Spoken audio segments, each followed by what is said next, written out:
Hello viewers.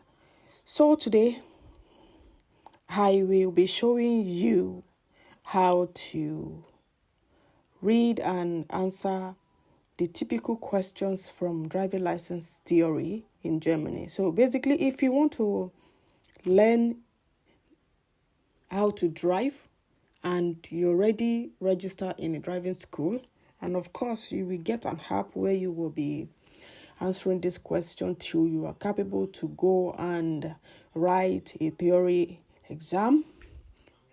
And if you have a cutoff mark of 30 points, so you will pass, and then you can further for your practical.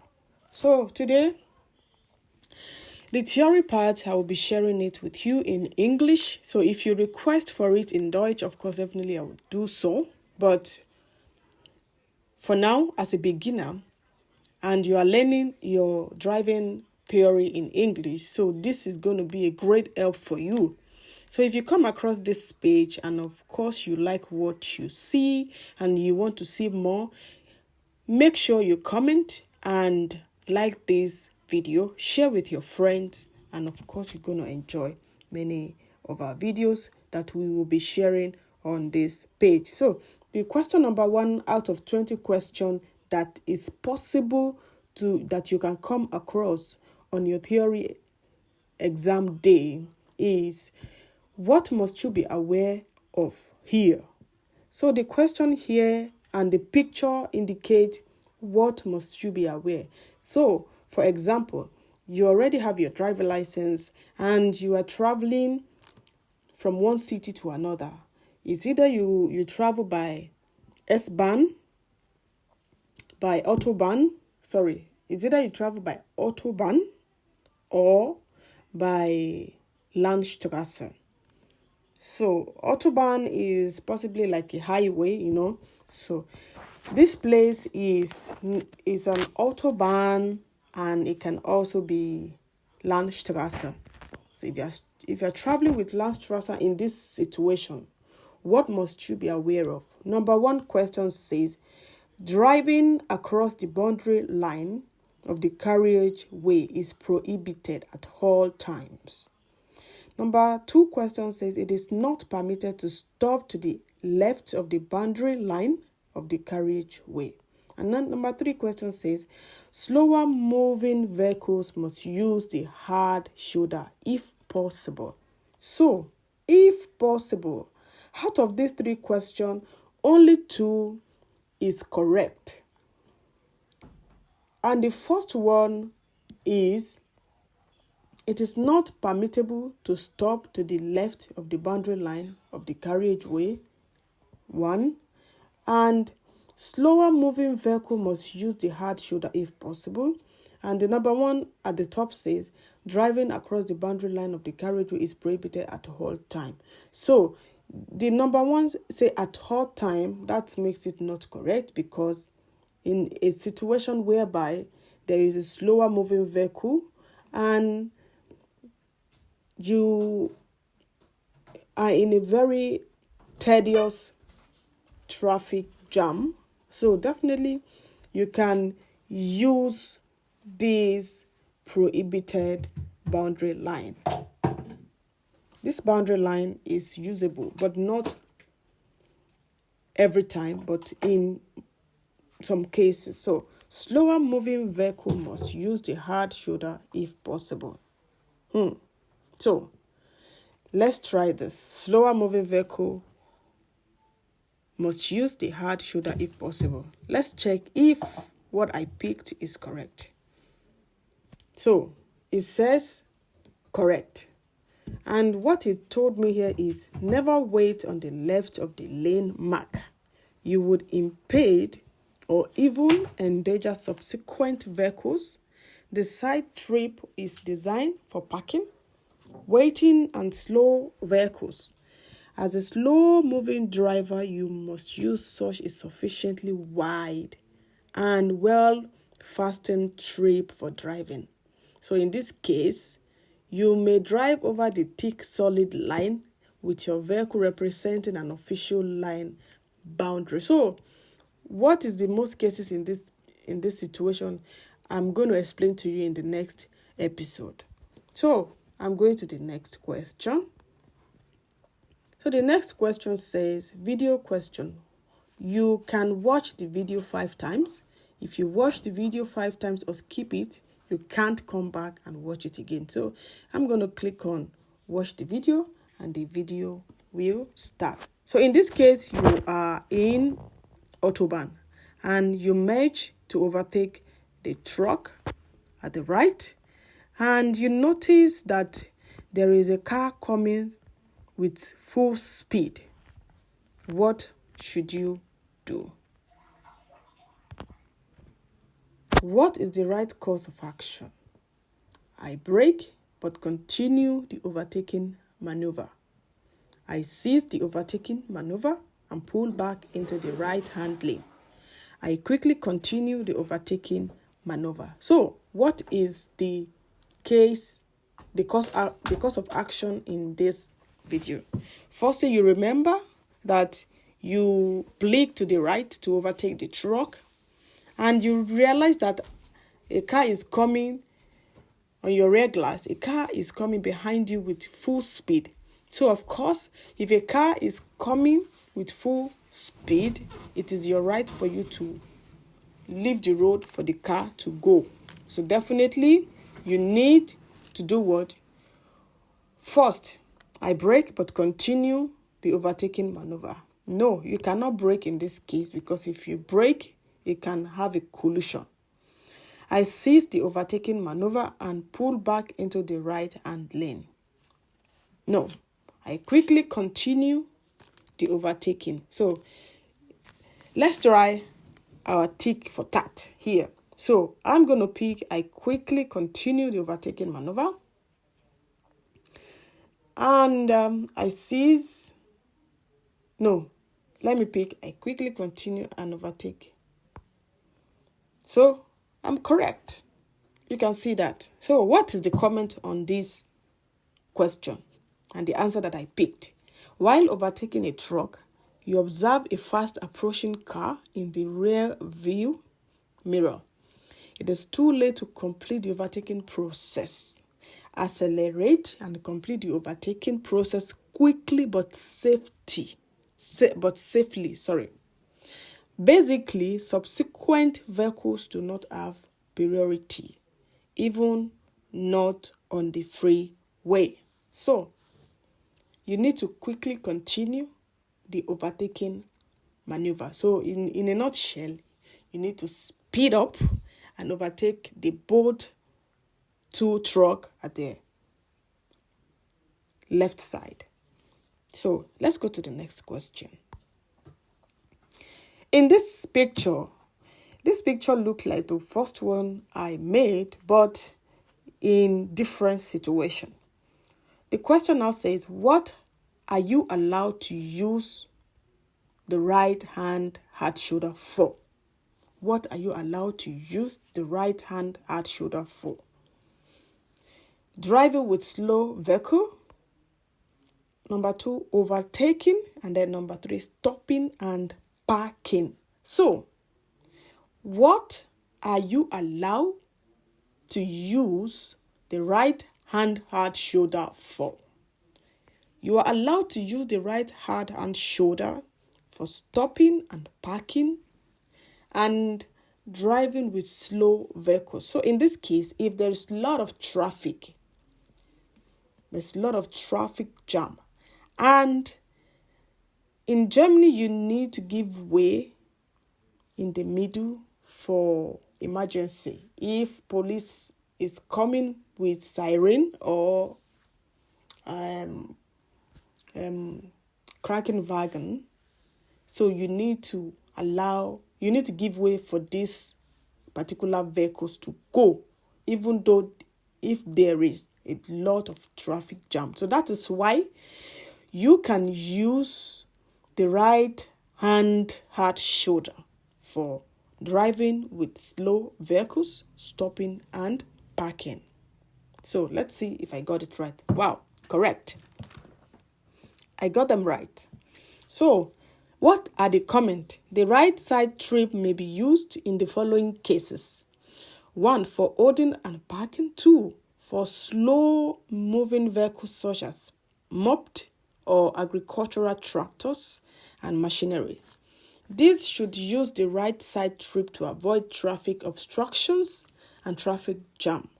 The side trip must be attached and have a sufficient wide. It is forbidden in any case to use the side trip for overtaking. So that's why overtaking is not correct. So let's go to the next question. So the next question is, what does this traffic sign indicate? This sign, you look up there, the orange color arrow, where does it indicate to? An autobahn section, which is normally not used very much. An obligatory diversion for vehicles with dangerous goods. The place where the autobahn must be exited. So, what does this traffic sign indicate? So, initially it indicates an autobahn section, which is normally not used very much. 1. And then 2. It is the place where the autobahn must be exited. No? An obligatory diversion for vehicles with dangerous goods. No, I don't think so. But let's try our luck and see if we get it right. So, I got it right. It's correct. So, what are the comments for this? The diversion arrow point out to you as a car driver that you are on a traffic jam. You are on a traffic jam prone section of the motorway and point out an alternative route.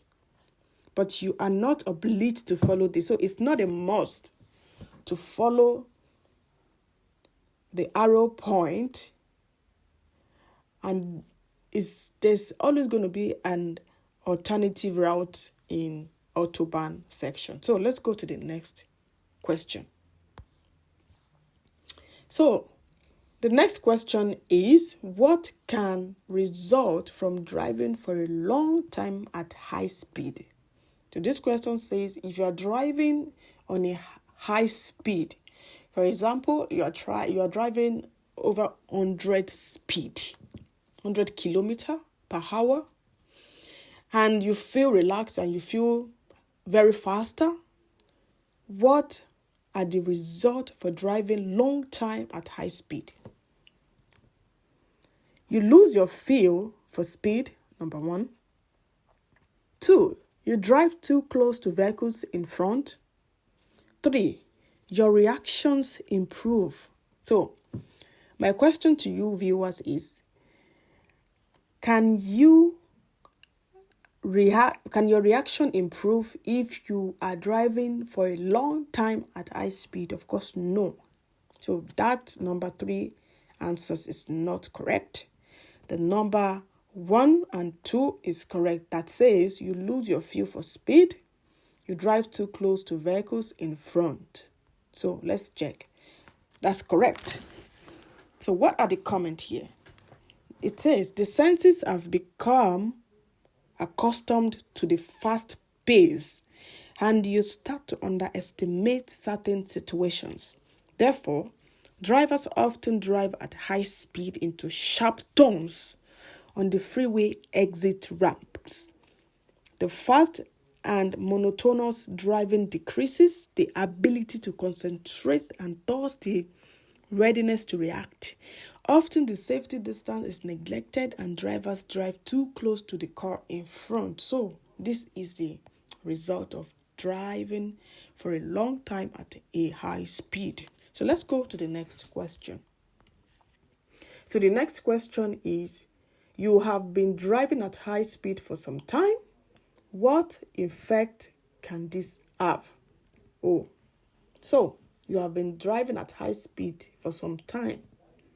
What effect can this have? So you remember the question number 5, and this is almost similar. But they have different answers to this question. So if you are learning on your theory app, definitely you will come across a similar question with different answers. So you need to have a logical sense on how to answer this question correctly, because on the day of your exam, the same thing is going to come out. So you need to give a different answer for the same questions. So number one answer says your powers of concentration diminished. The feel for the right speed on bends grow. You lose your feel for speed. So that's number one is the correct answer that says your power of concentration diminish. The feel for the right speed on bend grow. I don't think so. You lose your feel for speed. Let's try our luck. You lose your feel for speed. You have been driving at high speed for some time. What effect can this have? I think you lose your feel for speed. Let's take this out. Okay, you can see that. I made a mistake in this place anyway.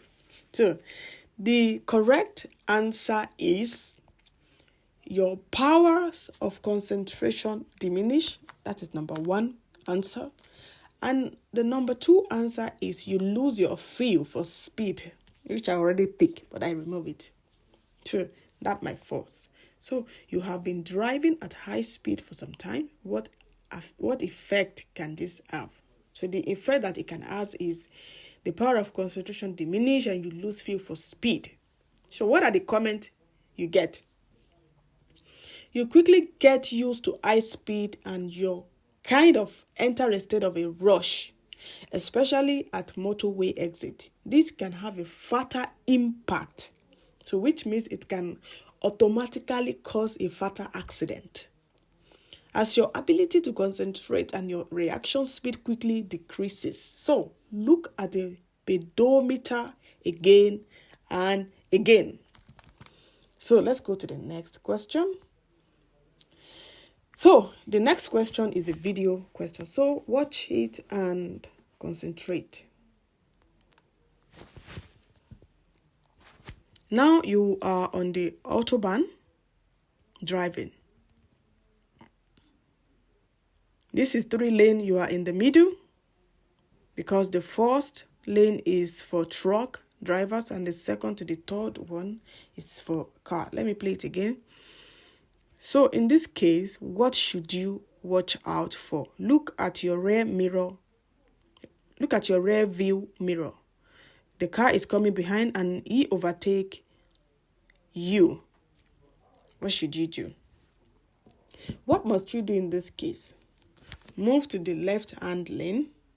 Maintain speed and stay in lane. Slow down and stay in lane. So, 1, you need to slow down and maintain speed in lane because it might overtake you and want to come and maneuver to your lane that you are already on. So you need to maintain speed and stay in lane and slow down and stay in lane. So let's see if we get it right. Wow. So you see, I made a mistake again. So this question is slow down and stay in lane. See? So it can be confusing. You need to know this. Because what must you do? Because already the car is coming. He has already overtaken you. And you need to slow down and stay in lane. Because why do you need to slow down? Let's hear the comment. It says, since you are currently being overtaken by a car on the left-hand side, you must maintain the lane and reduce the speed until the truck in front of you has completed its overtaking maneuver and changes to the right-hand lane. So, this is what is going to happen. He might wanted to overtake and maneuver you in front in the current lane that you're already on. So, you need to slow down and stay in lane. Let's go to the next question. So the next question says, how can you tell the shortest way to the next emergency telephone on Federal Motorway? How can you tell the shortest way to the next emergency telephone on Federal Motorway? By the direction marking on the guard rail, black arrows on the delineators, ground marking on the hard shoulder. So, what do you think the shortest way to the next emergency telephone on the Federal Motorway? So, anyway, let's see. The black arrow on the delineator way. That is where you will get notice of the next emergency telephone, because in Germany on motorway autobahn there's always a delineator that gives you a sign that in a couple of kilometer or in a couple of meter drive you will get to an emergency telephone. If in case there is emergency, accident, whatever so that can happen or occur on the motorway, you will know where and when to locate emergency telephone. So guys, let's check it out if what I marked is truly correct. So, check. Correct.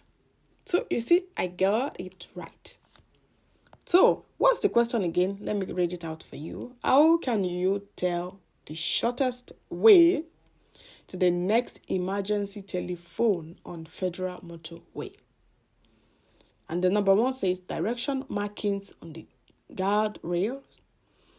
Number 2 says black arrows on the delineators.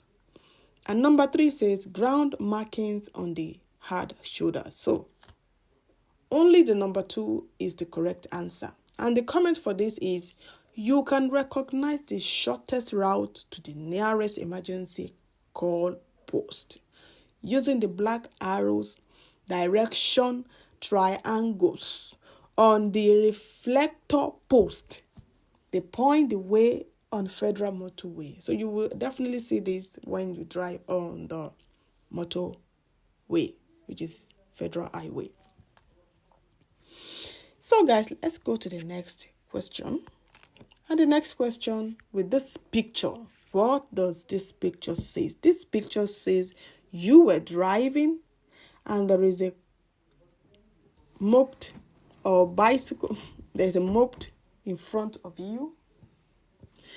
And the person is pushing the moped. So definitely it's not driving on the moped.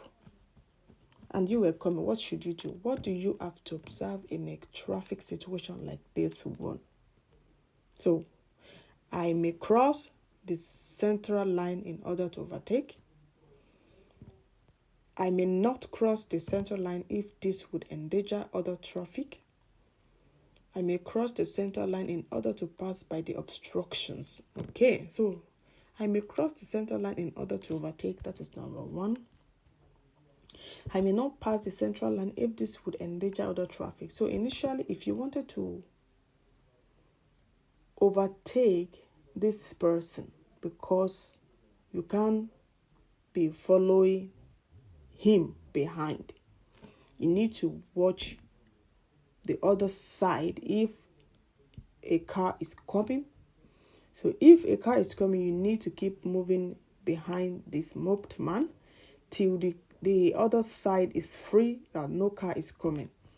But if you notice that this place is already free, no car is coming, you can easily overtake without endanger any other traffic. So let's see if this is correct. Wow, you see, the 3 is even... So, it says cross the center line in order to pass by the obstruction. Yeah, so the 3 is the correct answer. So what's the comment? Guidelines have the task of separating the lane. Therefore, you may only drive over them if you avoid obstacles or overtake vehicles. This is only allowed if no road users is endangered. So that's the question. So guys, thank you so much. This is where I'm going to stop for today, and expect the complete episode of this learning. And thank you for staying tuned. If you like this video and you want to give your comment on a specific chapter of in this video, so kindly do so. Give me a comment and I'm going to reply you. And if you have a request, kindly take them for me in the comment section. Take note of them and I will get back across to you. Thank you and stay blessed. Bye.